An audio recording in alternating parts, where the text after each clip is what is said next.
I'm very proud to stand here as the prime sponsor with Annabelle Palmer, my colleagues in the Bronx, of the Fair Wages for New Yorkers Act, the Living Wage Bill.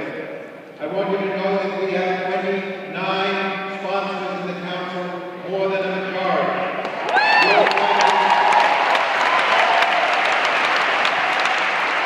voices are being heard, and they've got to be heard by our leadership and Speaker Christine Quinn and the other members, so that this bill comes before us for a vote and will pass into law, so that thousands of workers will have jobs that pay at least a reasonable wage for a day's labor.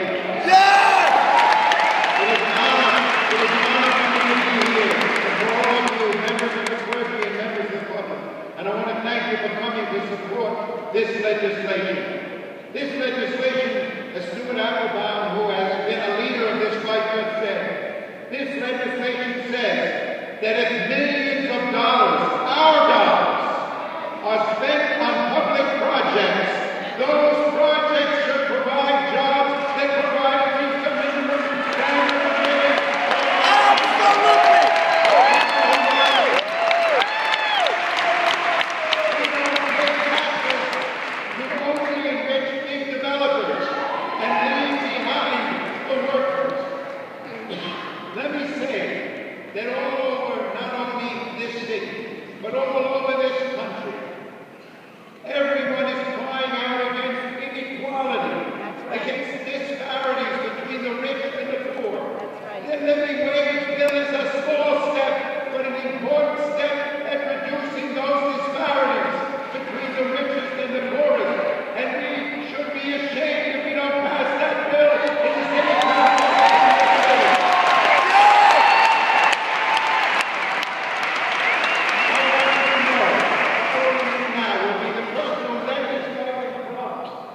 Because this fight started over the Kingsbridge Armory, where we said no, the Related Company should not get millions of our dollars without guaranteeing that the people who work at the Kingsbridge Armory will earn a living decent wage. What is $10 an hour? It's barely enough to survive, and that's all we're asking for at this time. So I want you to know that the movement started by European is now your movement, and we will not rest until we have a living wage in all projects supported by minorities.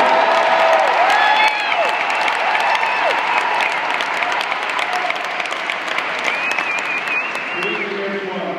Buenas tardes. I am Bronco President Ben Diaz Jr.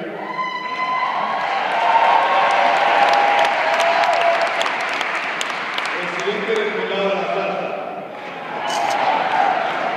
I stand here humbled to thank each and every single one of you, the men and women in clergy, the men and women in labor, my good friend Stuart Applebaum, those of you who are here by the hundreds, if not the thousands this evening, supporting us in the Bronx and throughout the city of New York with that little fight that started in what I call God's country, the borough of the Bronx.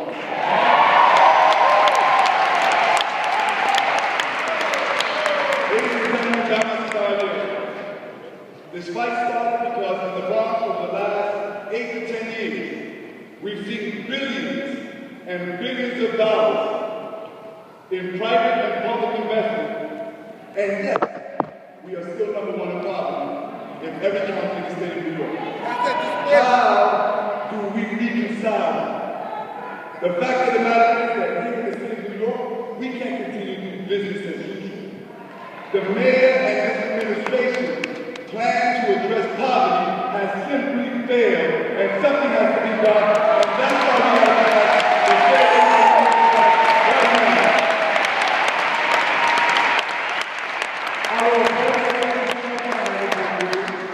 They can't say, you can't tell us what to do with our business, but yet give me taxpayer money.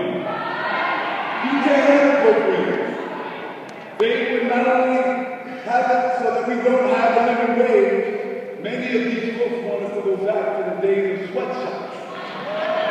While they vacation in Central Bay, while they eat their caviar on their skybox, and play against other football teams. This is not the way we go, ladies and gentlemen. We are here. We are here. Now, I only got a couple of minutes. We are here in the spirits of our hero, Dr. King. Says that child. And Mr. Williams, what we're saying is, be in the spirit of one of your heroes, Mayor Dwyer. A man whose mission in life was to help the masses, not the classes. A man whose life pride was no goals for millionaires. Simply put, if you want a charity, then you have to be charitable.